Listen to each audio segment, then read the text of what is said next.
Disse que em Jerusalém havia um mestre que jamais se sentava na mesma cadeira 2 vezes. Não por orgulho, mas porque dizia, a sabedoria é fogo.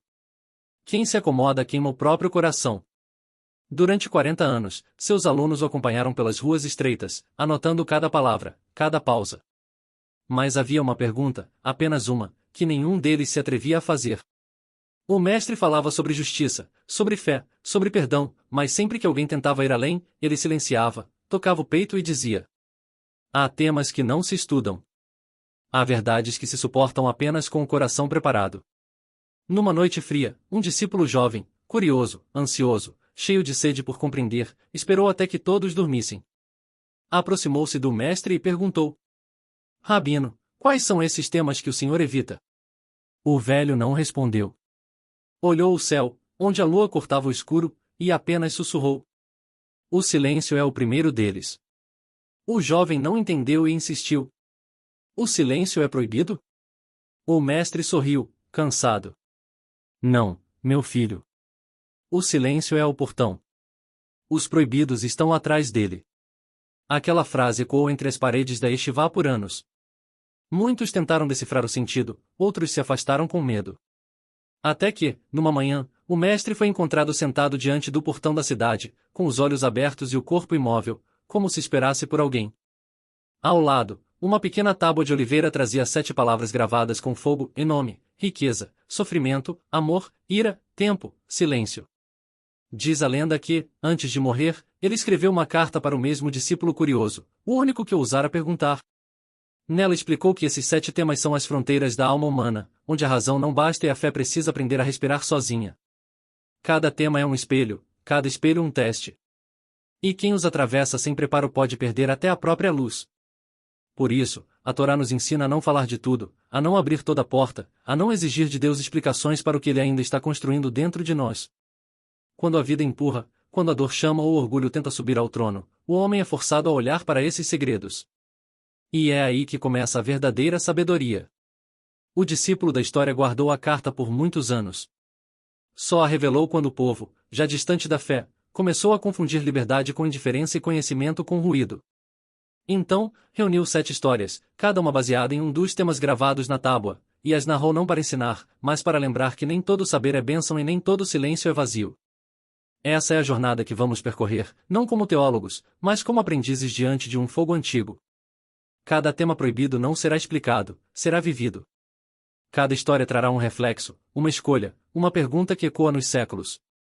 Talvez você sinta desconforto, talvez se reconheça em um dos personagens, mas, se no final algo dentro de você silenciar, então terá compreendido o que o mestre quis dizer: o silêncio não é ausência de resposta, é o espaço onde Deus fala. Havia em Safir um escriba chamado Ezra, conhecido por sua caligrafia perfeita e por um defeito que escondia com zelo e na vaidade espiritual. Certo dia, ao copiar o antigo rolo da Torá, ele encontrou uma anotação quase apagada na margem. Quem compreender o nome dominará a criação. A frase o incendiou. Durante noites, Ezra estudou cada letra sagrada, tentando descobrir a combinação secreta em as 4 letras do nome inefável, o tetragrama, que nenhum judeu piedoso pronunciava. Mas ele não buscava servir, queria poder. Em sua mente, imaginava o nome como uma senha que o tornaria invencível. O rabino local, um ancião cego chamado Shlomo, percebeu o brilho inquieto nos olhos do jovem e o advertiu. Cuidado, meu filho. Há nomes que só podem ser lidos com o coração curvado. Ezra respondeu com ironia. O Eterno não quer servos ignorantes, mestre. Ele deu letras ao homem para que as decifre. Naquela mesma noite, quando o vento soprava do norte e o óleo das lamparinas tremia, Ezra acreditou ter decifrado o segredo. Escreveu o nome num pedaço de pergaminho e o pronunciou em voz alta. O ar pareceu parar. A chama congelou e uma voz, sua própria voz, respondeu do escuro. Agora sabes, mas já não podes esquecer. Nos dias seguintes, Ezra passou a ver um mundo diferente. Os pássaros o seguiam. As pessoas pareciam hesitar diante dele. Mas, a cada noite, o silêncio em sua casa se tornava mais denso, como se a própria presença de Deus tivesse se afastado.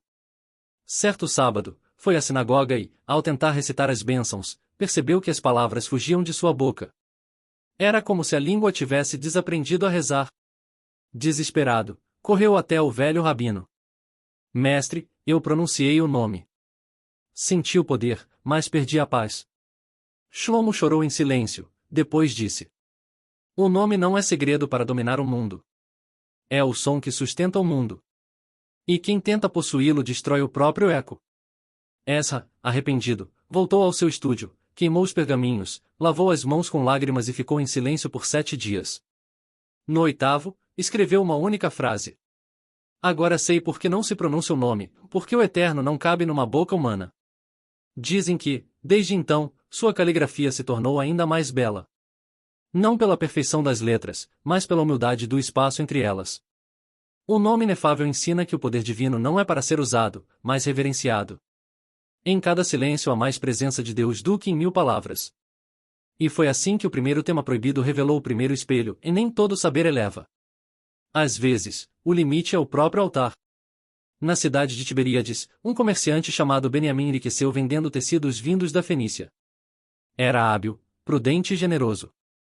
Até que começou a acreditar que sua prosperidade era mérito apenas de sua astúcia. Passou a se vestir com ouro, a sentar-se nos primeiros lugares da sinagoga e a corrigir o rabino durante os sermões, dizendo: O trabalho é a verdadeira bênção, não as orações. O homem que sabe negociar cria o próprio milagre. As pessoas o admiravam, e isso cegava ainda mais. Certo dia, um mendigo esfarrapado entrou em sua loja. Pediu uma sobra de tecido, apenas para cobrir o corpo. Beniamim olhou com desdém. O Eterno abençoa quem age, e não quem implora. Vai trabalhar. O mendigo baixou os olhos e respondeu: Trabalho não me falta, senhor. Falta-me apenas o amanhã. Naquela noite, uma tempestade violenta caiu sobre o lago. Relâmpagos rasgaram o céu e um incêndio atingiu o armazém de Beniamim. Ele correu para salvar as mercadorias, mas encontrou o mesmo mendigo tentando apagar as chamas com as próprias mãos. O homem morreu ali, consumido pelo fogo. Beniamim sobreviveu, mas perdeu tudo. Desesperado, procurou o rabino da cidade, que lhe disse apenas: Quando a riqueza sobe a cabeça, o coração desce. E, sem coração, o ouro se transforma em cinza. Por meses, Beniamim vagou sem rumo. Trabalhou em troca de pão, dormiu em albergues, aprendeu a costurar para os pobres, e um dia, ao costurar o manto de um órfão, percebeu que suas mãos tremiam não de cansaço, mas de humildade. Naquela hora, compreendeu algo que o dinheiro jamais ensinaria. O que o homem possui é empréstimo. O que ele dá é herança. Com o tempo, reconstruiu seu comércio, mas jamais aceitou sentar-se na frente da sinagoga. Preferia o último banco, de onde podia ver todos e lembrar do mendigo que apagara seu incêndio com o próprio corpo. O orgulho é a lepra da alma. A Torá não condena a riqueza, condena o esquecimento de quem a concede.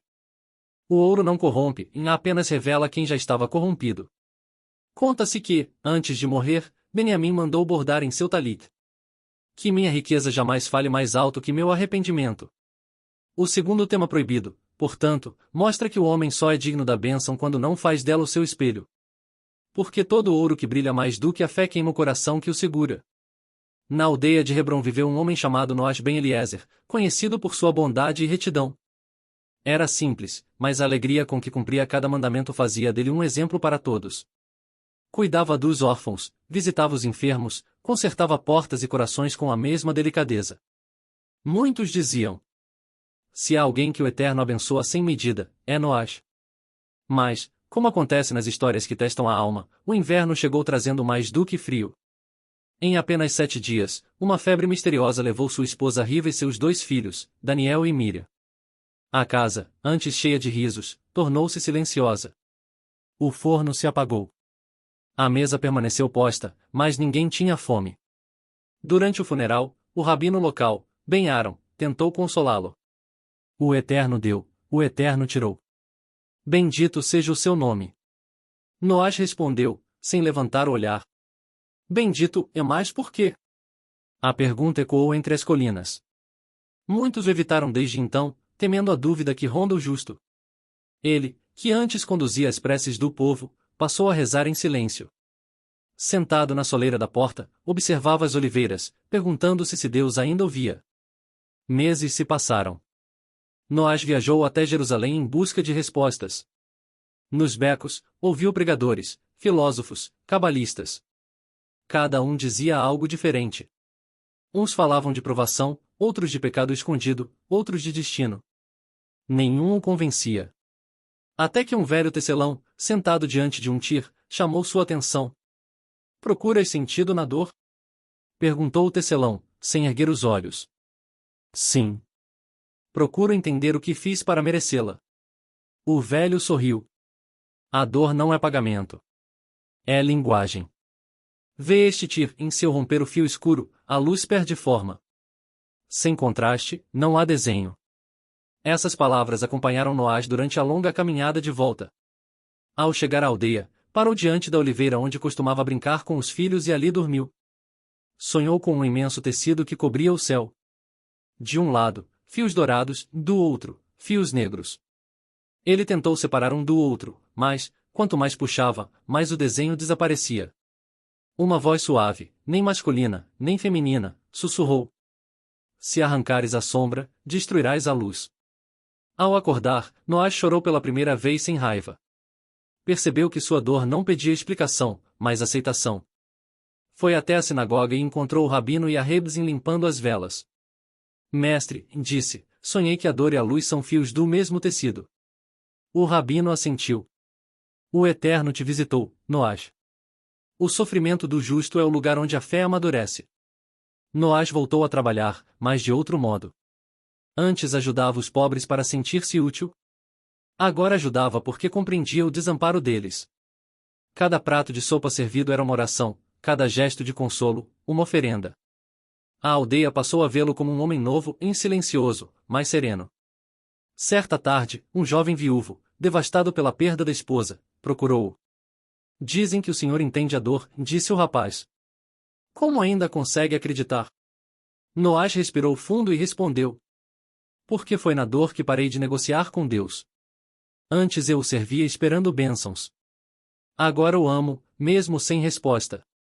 Essas palavras se espalharam e logo peregrinos começaram a visitar Noás. Não vinham buscar milagres, mas escuta. Ele os recebia sob a sombra da oliveira. Servia a chá e contava o sonho do tir. Dizia: "Talvez nossas vidas sejam fios curtos no tecido eterno. Mas cada lágrima, quando oferecida com fé, vira ponto de luz."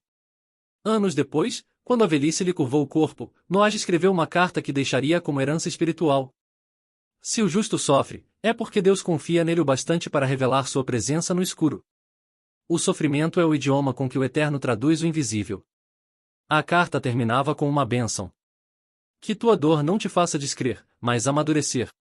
Hoje, a história de Noás é contada em estivais e casas de estudo como advertência e consolo. A Torá ensina que não devemos buscar sofrimento, mas, se ele nos encontra, que dele brote compaixão. O justo não é aquele que não sente dor. É aquele que não deixa a dor torná-lo amargo.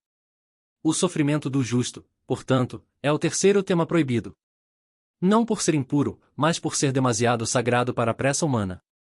Ele nos força a reconhecer o mistério. E o mistério é o terreno onde a fé aprende a respirar. Se essa reflexão tocou algo dentro de você, há um e-book especial sobre a sabedoria da Torá diante da dor e da superação.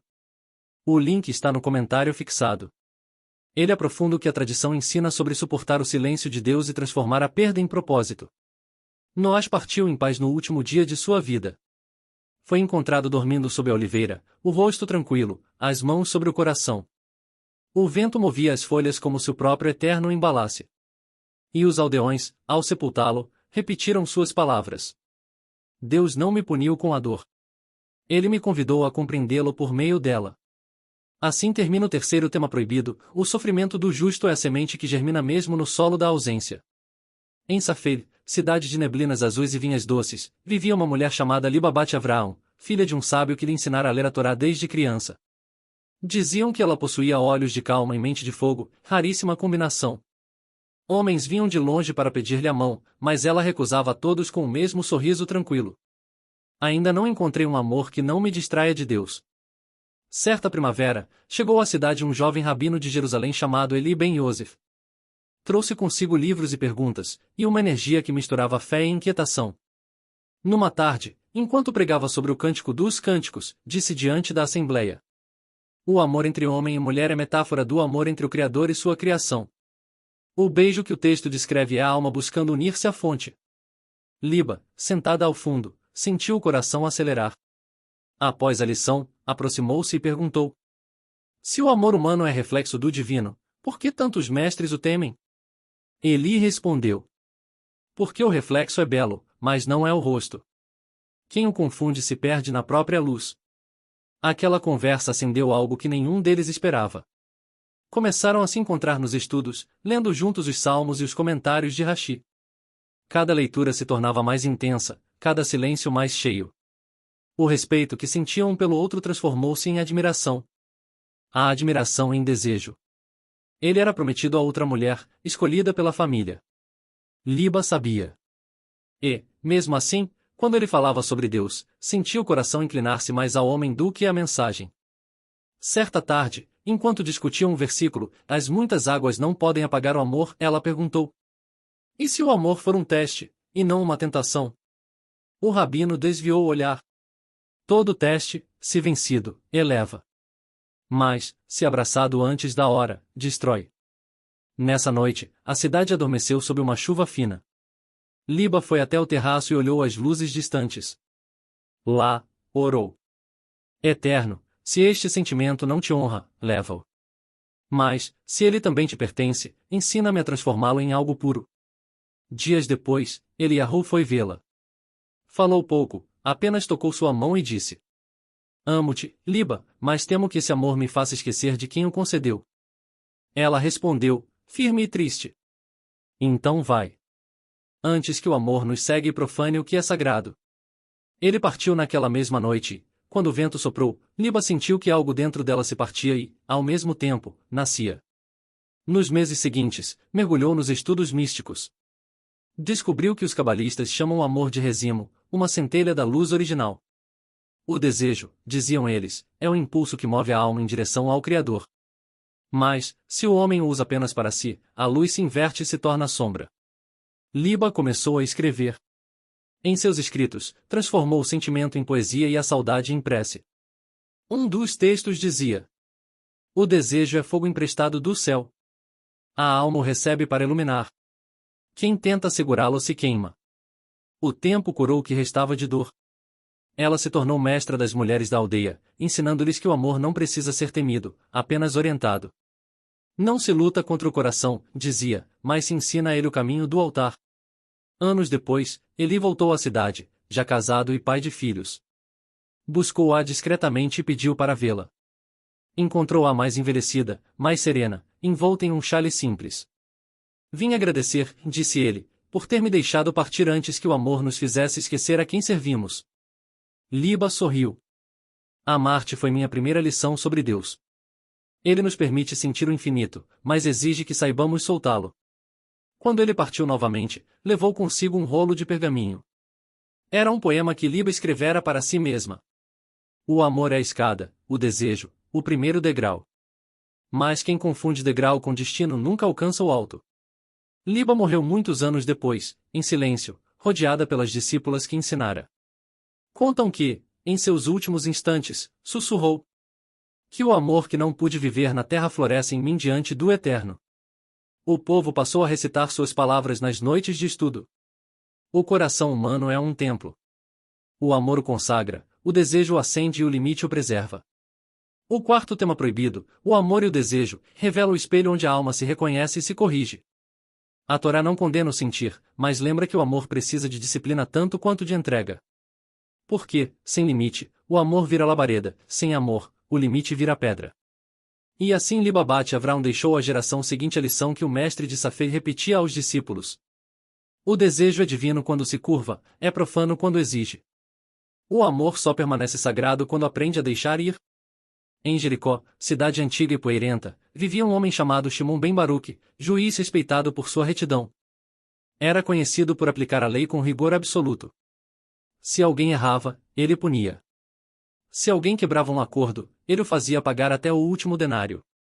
Assim age o Eterno, dizia. A justiça é o primeiro nome de Deus.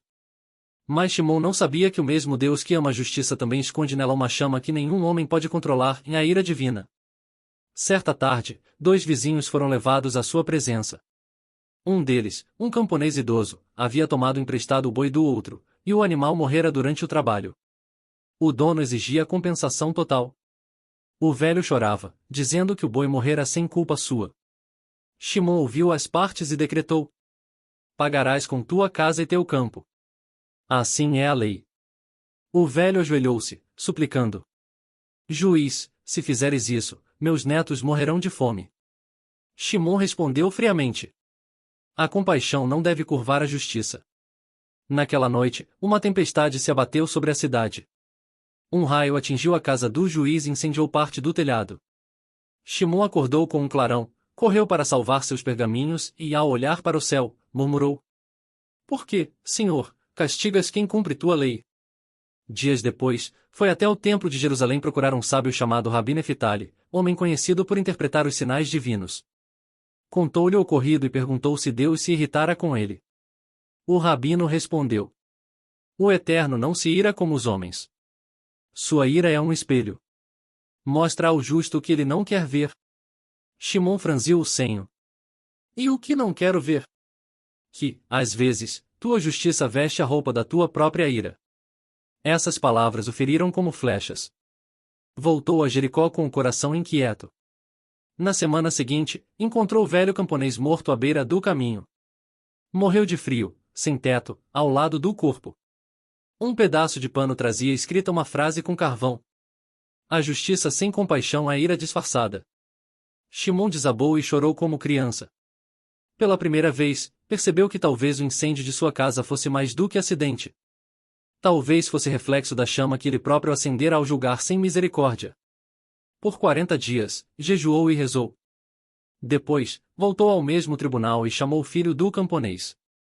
Homem, disse, restitua o teu campo e acrescenta o meu. Mas, Senhor, a lei não exige isso. A lei exige justiça. Deus exige coração. A partir desse dia, Shimon passou a julgar diferente. Quando um homem era trazido a ele, não perguntava apenas o que havia feito, mas o que havia sofrido antes de errar. Começou a entender que a ira divina não é apenas castigo, é correção. O Eterno se enfurece não por prazer, mas para despertar o adormecido. Certa vez, um ladrão reincidente foi trazido ao tribunal. O povo gritava por punição exemplar. Shimon levantou-se e disse: o que o homem rouba quando rouba? O povo respondeu: o bem do outro. Shimon retrucou: não rouba também a própria dignidade? A ira de Deus não é contra o roubo apenas, mas contra quem se esquece de restaurar o homem depois do erro. Aquela sentença foi falada em todo o país.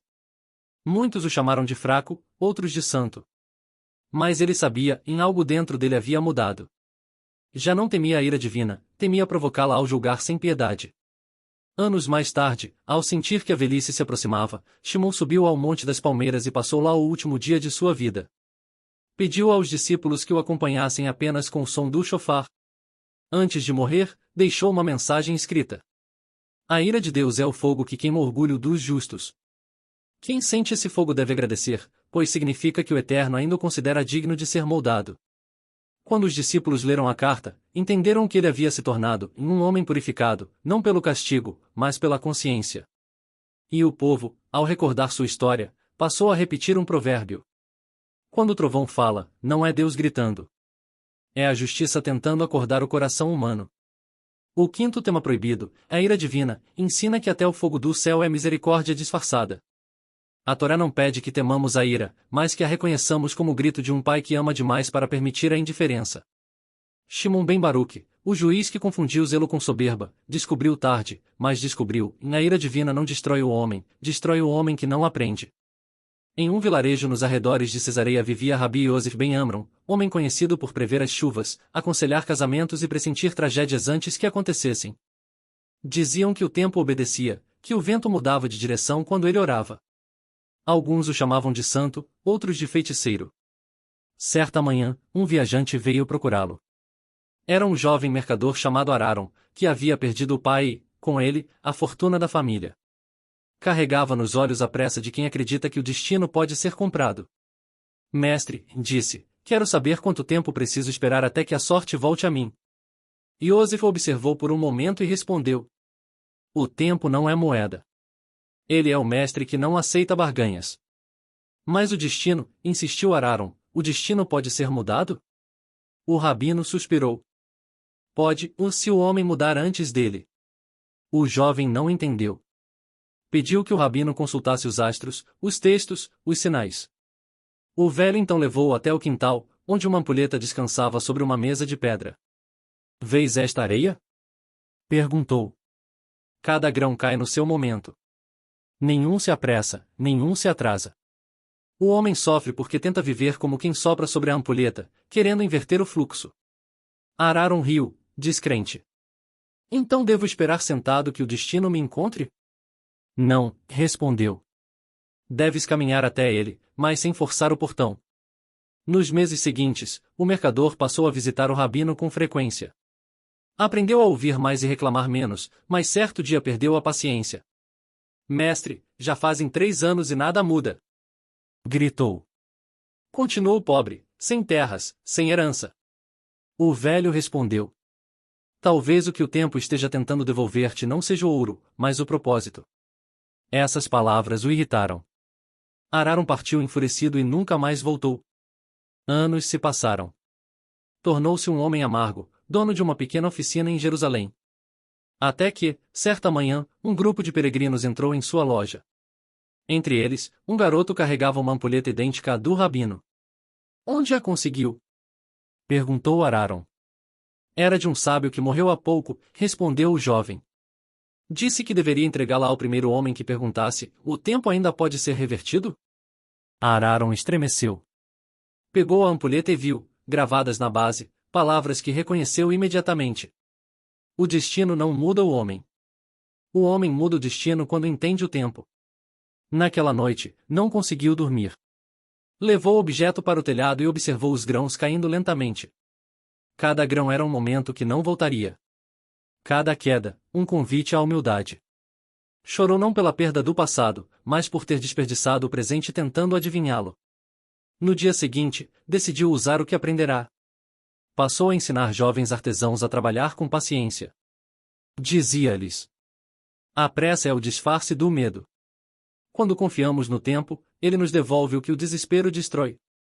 Com o tempo, sua oficina prosperou.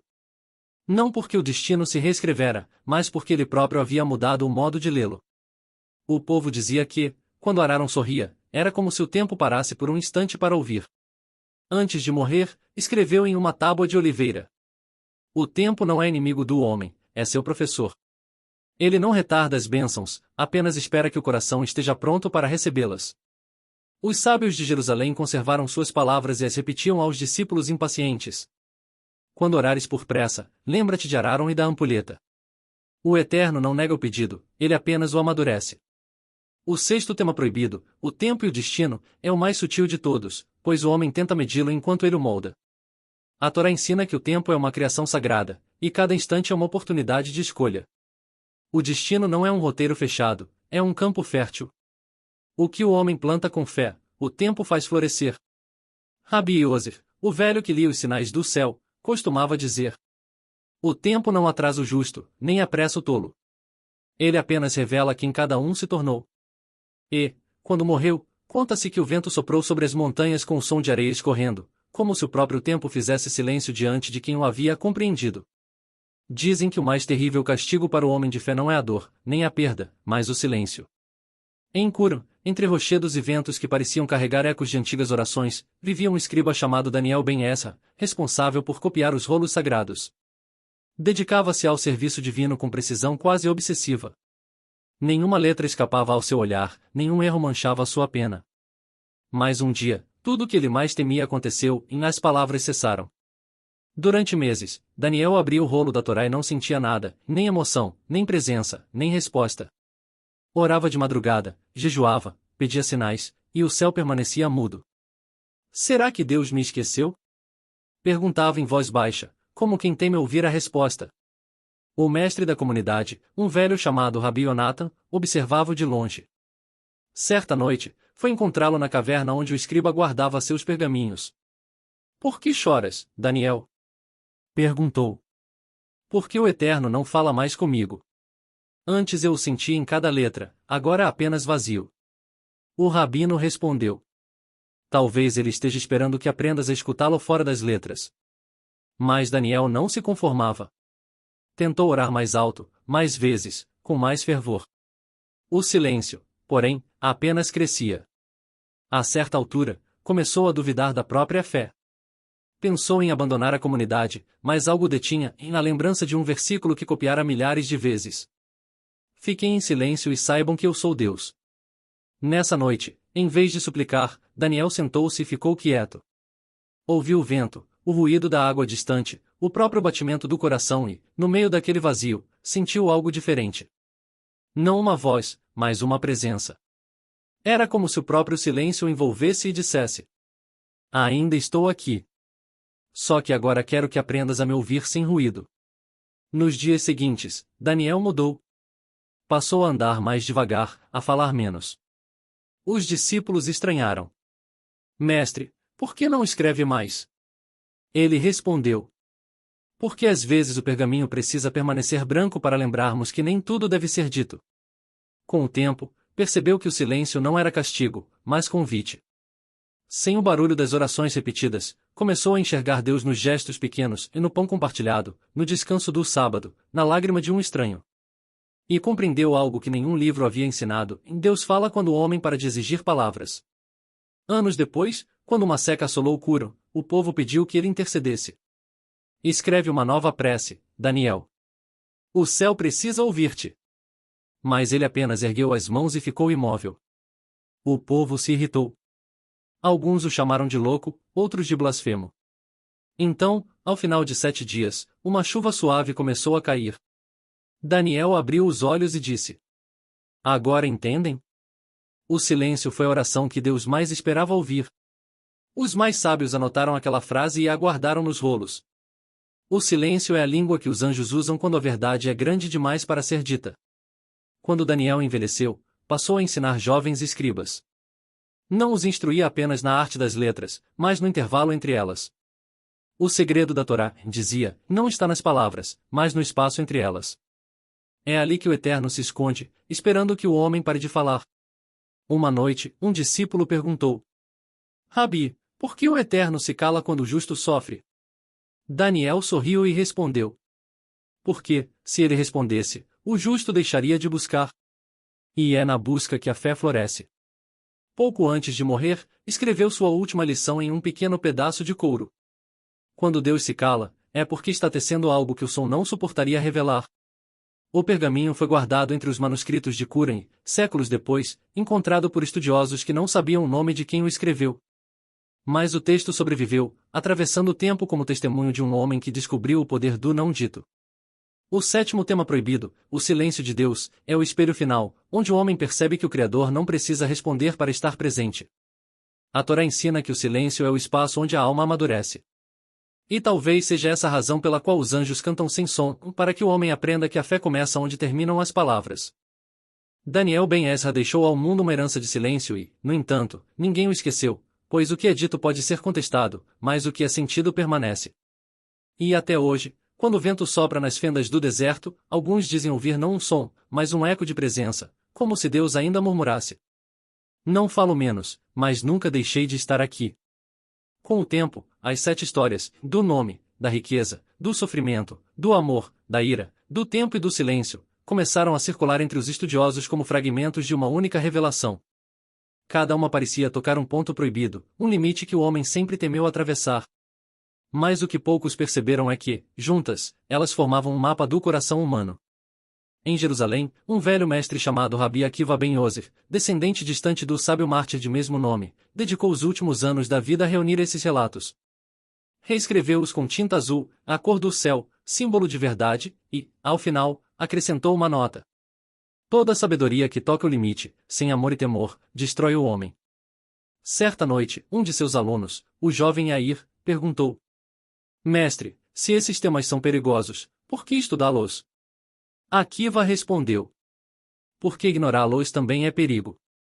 O homem que não conhece o limite atravessa-o sem perceber. O jovem insistiu: e quem atravessa conscientemente?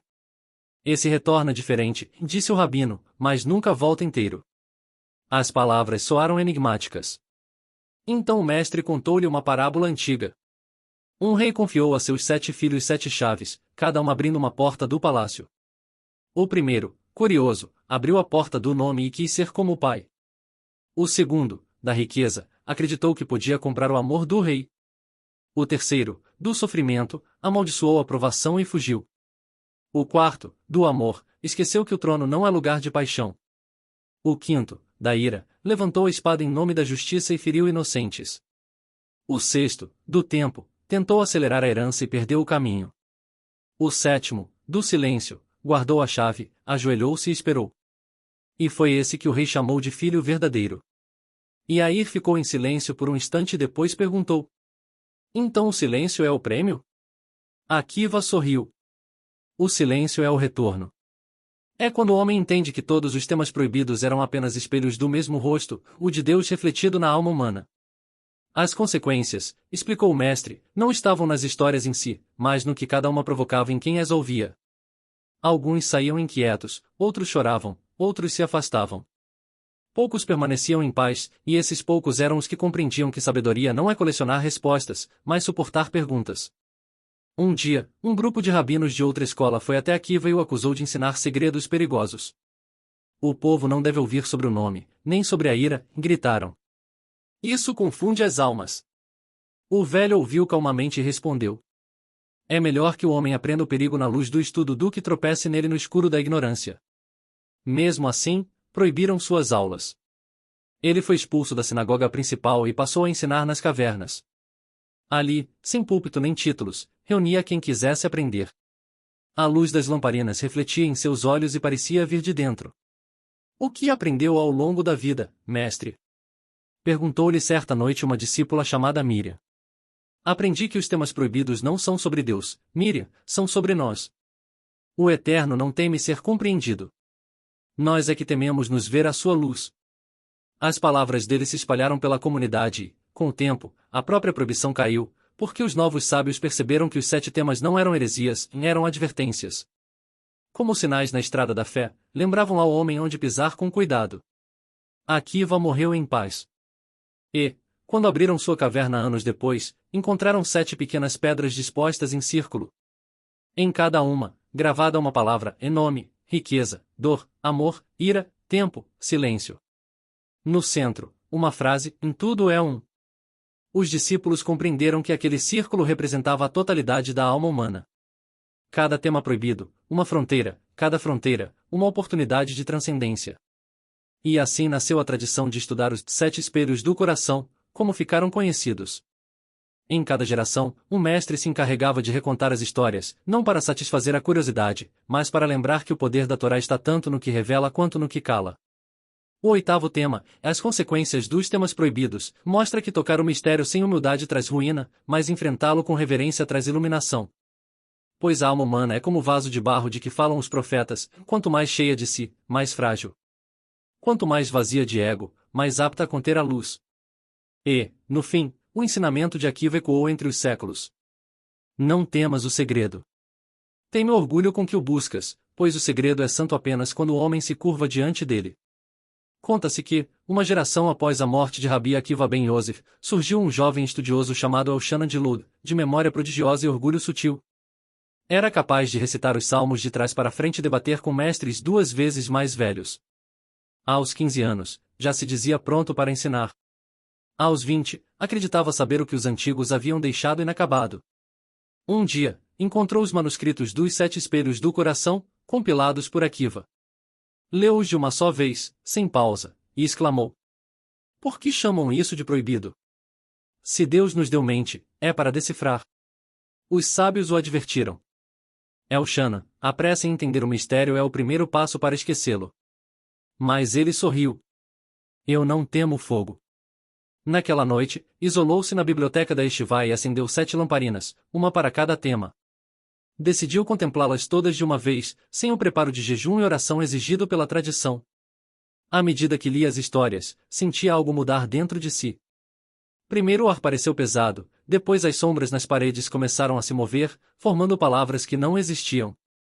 Ele ouviu um sussurro. Nome, riqueza, dor, amor, ira, tempo, silêncio. As lamparinas estremeceram. Elshanan caiu de joelhos, tomado por uma vertigem. Em sua mente, vozes se misturavam. O desejo de saber tudo se transformava em medo de perder-se. Então ouviu nitidamente uma frase. Quem tenta ver o todo de uma vez perde a visão do uno. Assustado, apagou as luzes e correu para fora. Mas já era tarde e algo dentro dele havia mudado. Durante dias, não conseguia dormir. Sonhava com portas que se abriam e fechavam sozinhas, com olhos sem rosto observando. Foi ao encontro do velho Rabi Ezra, sucessor de Akiva, e contou o que acontecerá. O mestre ouviu em silêncio, depois perguntou: Por que o fizeste? Porque queria compreender. E o que compreendeste? Elshanan hesitou. Que o saber pode ser uma prisão. Ezra assentiu. O Criador não esconde os segredos para humilhar o homem, mas para protegê-lo. Elshanan começou a chorar. Então devo esquecer o que vi? Não, respondeu o rabino. Deves lembrar, mas com humildade. Lembrar que o verdadeiro sábio é aquele que suporta não entender. A partir desse dia, Elshanan mudou. Passou a falar menos, a ensinar apenas quando alguém perguntava. E, quando os alunos pediam que revelasse o que havia visto naquela noite, ele respondia. Vi o limite e descobri que ele é feito de misericórdia. Anos mais tarde, quando a peste assolou Lod, Elshanan dedicou-se a cuidar dos doentes, lavava feridas, consolava viúvas, enterrava mortos. Dizia que cada gesto de compaixão apagava um pouco do fogo que havia acendido dentro dele. O povo começou a chamá-lo de o sábio silencioso. Antes de morrer, escreveu uma única linha num pergaminho. O segredo que não pode ser dito deve ser vivido. A frase foi encontrada ao lado das 7 lamparinas, agora cobertas de poeira. Os mestres posteriores fizeram dela uma regra, e nenhum estudante deveria estudar os 7 temas proibidos sem antes servir os pobres durante 40 dias. Assim, o erro de Elshanan se transformou em lição permanente. O 9º tema, o discípulo que buscou saber demais, ensina que o conhecimento, quando desprovido de humildade, se torna vaidade. A Torá não impede a busca. Apenas lembra que a sabedoria sem temor é fogo sem altar. Em muitas academias de estudo, até hoje, antes de ler um texto místico, os alunos repetem as palavras de Rabi Ezra. Não é o saber que aproxima o homem de Deus, mas o espaço que o saber deixa para o mistério. E, quando o silêncio se instala na sala, há quem diga que o espírito de Elshanan passa entre eles, não para assustar, mas para lembrar que o verdadeiro sábio é aquele que ousou queimar-se e aprendeu a ajoelhar-se diante da luz. Os anos passaram e as histórias sobre os 7 temas tornaram-se tradição oral entre mestres e aprendizes. Muitos as estudavam em segredo, outros em assembleias discretas. Entre eles havia um homem chamado Rabi Natan Ben Uri, que fora discípulo do próprio Rabi Ezra e, portanto, neto espiritual de Akiva. Natan era um homem sereno, mas carregava um segredo e havia se afastado do estudo. Depois da morte da esposa e do filho, deixará este vai fora viver entre os camponeses, dizendo que precisava respirar o pó dos simples. Durante 20 anos, ninguém ouviu falar dele. Diziam que vagava pelas estradas, ajudando aldeões, escrevendo orações nas paredes de celeiros e consertando portas quebradas. Certa manhã, um jovem estudante chamado Levi o encontrou no mercado de Belém. Reconheceu o velho sábio pelas histórias que ouvirá e correu até ele. Mestre Natan, perguntou, quase sem fôlego, dizem que o senhor foi o último a ver o rosto do segredo. O velho sorriu, franzindo os olhos marcados pelo tempo. O segredo? Não, meu filho. Foi apenas o último a fugir dele. Levi insistiu. Ensina-me o que descobriu. Os mestres dizem que o senhor abandonou o estudo porque viu algo que nenhum homem suporta. Natan pousou a mão sobre o ombro do rapaz. O que vi foi o reflexo de mim mesmo tentando ser Deus. E isso, meu jovem, é o peso que o homem não suporta. Então o senhor desistiu da sabedoria? Perguntou Levi. Desisti do orgulho de chamá-la de minha. A sabedoria não se possui. Ela apenas nos visita quando o coração está limpo. Levi o seguiu por dias, observando-o trabalhar com as mãos. Natan consertava janelas, distribuía pão, rezava com os lavradores, e todas as noites, ao cair do sol, sentava-se diante de uma pequena chama e murmurava. O nome, a riqueza, a dor, o amor, a ira, o tempo, o silêncio, e todos eles agora vivem aqui dentro. O jovem perguntou o que significava aquela recitação.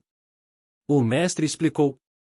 Durante anos, busquei entender cada tema separadamente, como quem tenta dividir Deus em partes.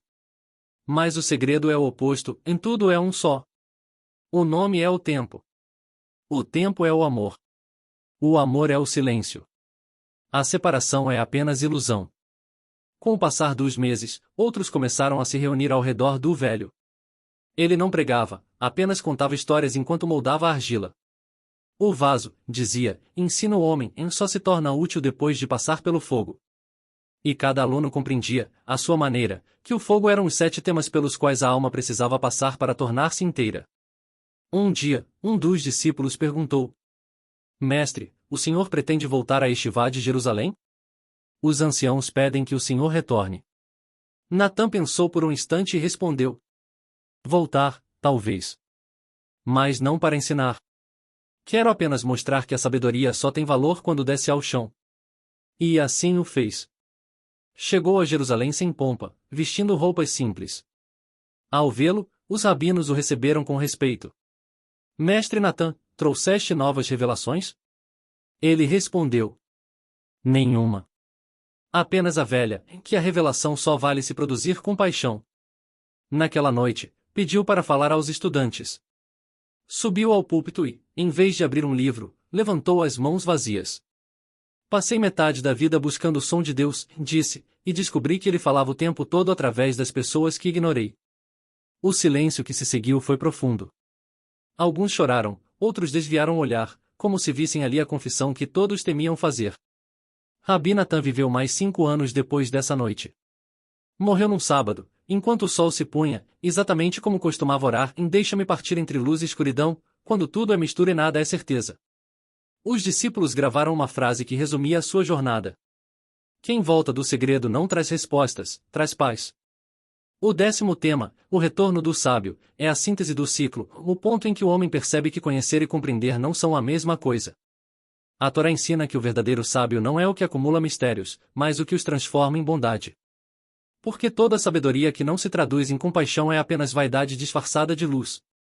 E, por isso, quando os estudiosos de gerações posteriores falavam de Rabi Natã, diziam: Ele foi o homem que entendeu que o céu só se revela a quem aprendeu a lavar os pés dos outros.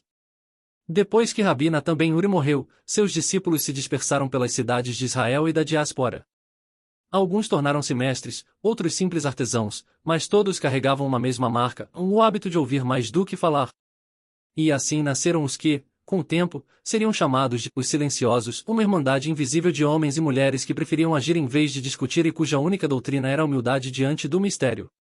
Uma dessas discípulas, Miriam de Tiberíades, costumava repetir: As palavras iluminam, mas o silêncio aquece. Ensinava crianças a ler os salmos, e quando uma delas perguntava o sentido de algum versículo difícil, ela dizia: Primeiro ouve o som do vento, depois lê. A resposta virá entre uma respiração e outra. Havia também Shlomo, o ferreiro, que moldava ferro como se orasse. Dizia que cada golpe do martelo era uma lembrança do fogo divino que transforma sem destruir. Nas paredes de sua oficina pendurava pequenas tábuas com frases dos mestres. A riqueza é teste. A ira é espelho. A dor é caminho. E quem entrava ali sentia algo inexplicável, como se o trabalho cotidiano fosse uma forma de bênção. Com o tempo, a fama dos silenciosos se espalhou. Diziam que, onde quer que estivessem, as disputas cessavam, os enfermos se acalmavam e até os animais pareciam descansar. Mas eles não aceitavam reconhecimento. Quando alguém lhes agradecia, respondiam: Não fomos nós, foi o Eterno que passou. Certa vez, um grupo de jovens rabinos quis encontrá-los para aprender seus segredos. Foram até a aldeia onde vivia Miriam e pediram instrução. Ela os recebeu com pão e água e perguntou: O que vieram buscar? Sabedoria, responderam. Queremos compreender os 7 temas proibidos. Ela sorriu. E por que querem compreender? Um deles respondeu sem pensar: Para ensinar aos outros. Miriam olhou para o chão e disse: Então ainda não estão prontos. O que é vivido em silêncio não se ensina com palavras. Os jovens insistiram. Ela levou-os até o campo, apontou para o horizonte e disse: Vejam as montanhas. Cada uma é diferente, mas todas estão debaixo do mesmo céu. Assim são os segredos de Deus, e muitos em aparência, um só em essência. E voltou a repetir a lição de Rabi Natã. Conhecer não é possuir. É ser transformado. No caminho de volta, os rabinos discutiam entre si, tentando definir o que haviam aprendido. Mas um deles, o mais novo, permaneceu calado. Quando lhe perguntaram por quê, respondeu: Acho que Miriam nos ensinou que as palavras não podem.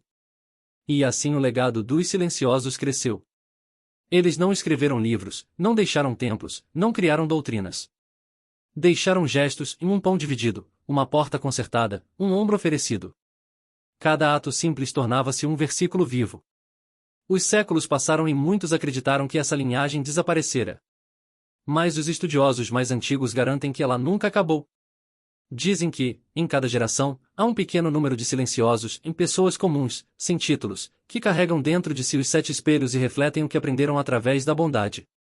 Um dos textos encontrados entre os pertences de Miriam dizia: Quando os sábios discutem e o povo se divide, Deus procura um coração quieto onde possa descansar. O 11º tema, o legado dos silenciosos, é a consolidação da jornada, a sabedoria que abandona o palco e volta para a terra. A Torá ensina que o verdadeiro discípulo é aquele que transforma conhecimento em serviço. Porque os mandamentos não foram dados apenas para serem entendidos, mas para serem vividos. Rabi Shlomo, o ferreiro, costumava encerrar suas orações com uma frase simples: Se o Eterno quiser falar comigo, que me encontre trabalhando. Essa frase passou a ser repetida por gerações de artesãos, professores, mães e anciãos, todos os que entenderam que o silêncio não é fuga, mas morada da presença. E, até hoje, quando um gesto de bondade surge sem testemunhas, os sábios dizem: Um dos silenciosos passou por aqui. O vento que sopra nas colinas de Israel não distingue séculos. Ele passa por ruínas, sinagogas, oliveiras antigas e leva consigo as vozes dos que buscaram entender o mistério e acabaram encontrando a si mesmos. Os 7 temas proibidos, que começaram como tabu, tornaram-se uma espécie de mapa da alma judaica, um lembrete de que a sabedoria não se conquista pela força, mas pela reverência. Certa noite, um jovem peregrino caminhava rumo ao Monte das Oliveiras. Trazia consigo uma cópia das histórias dos mestres e uma pergunta que queimava em seu peito. Afinal, o que pode e o que não pode ser dito sobre Deus? Encontrou um velho sentado à beira da estrada, vestindo um manto surrado, e decidiu perguntar-lhe: Rabino, dizem que há palavras que não devem ser pronunciadas. É medo ou é respeito? O velho respondeu com voz calma: Não é medo, é amor. O amor cala diante da grandeza. Então calamos porque o tememos? Insistiu o jovem. Calamos porque o amamos, respondeu o rabino. Quando a alma compreende, o corpo se torna sua língua. Ele prosseguiu: O nome, a riqueza, a dor, o amor, a ira, o tempo, o silêncio, e todos são formas de Deus falando conosco. Cada um exige um tipo de escuta. E se eu errar? Perguntou o jovem. Então ouvirás o Eterno de outro modo. A misericórdia é a tradução dos erros que a fé comete. Os dois caminharam lado a lado. O velho falava pouco, mas cada palavra caía como semente. O que deve ser dito, explicou, é aquilo que eleva, que une, que cura. E o que não deve? Tudo que infla o ego, humilha o próximo ou tenta definir o indefinível. Fez uma pausa e acrescentou: Até a Torá se cala em certos pontos. Não por ignorância, mas por sabedoria. Chegaram ao alto do monte. De lá, viam-se as luzes de Jerusalém cintilando como velas. O rabino então concluiu: O Eterno não quer bocas cheias de respostas, mas corações dispostos ao espanto. Quando perceberes que não sabes, estás mais perto da verdade. O peregrino chorou. Não de tristeza, mas de reconhecimento. Entendeu que o silêncio de Deus e o silêncio do homem não são inimigos, são dois lados da mesma conversa. Abraçou o velho e agradeceu. Nunca saberei o teu nome, mestre. Não o mesmo, respondeu o rabino. Os nomes importam apenas enquanto há ruído. Aquela noite, o jovem acampou sob as estrelas e escreveu em seu diário: A sabedoria não é dizer o nome de Deus, é permitir que ele pronuncie o nosso em meio ao silêncio. Esse diário, séculos depois, seria encontrado por estudiosos e colocado ao lado dos antigos rolos, fechando o círculo iniciado por aquele mestre anônimo que gravara 7 palavras numa tábua de oliveira.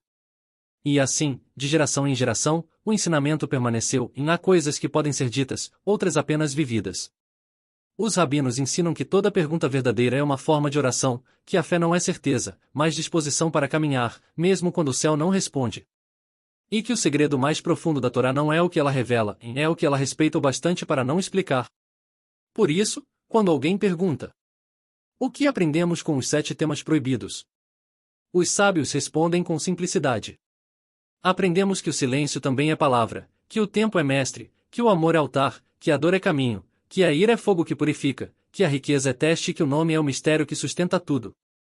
E assim se encerra o círculo, do nome ao silêncio, da curiosidade à humildade, da busca pela explicação ao descanso na presença.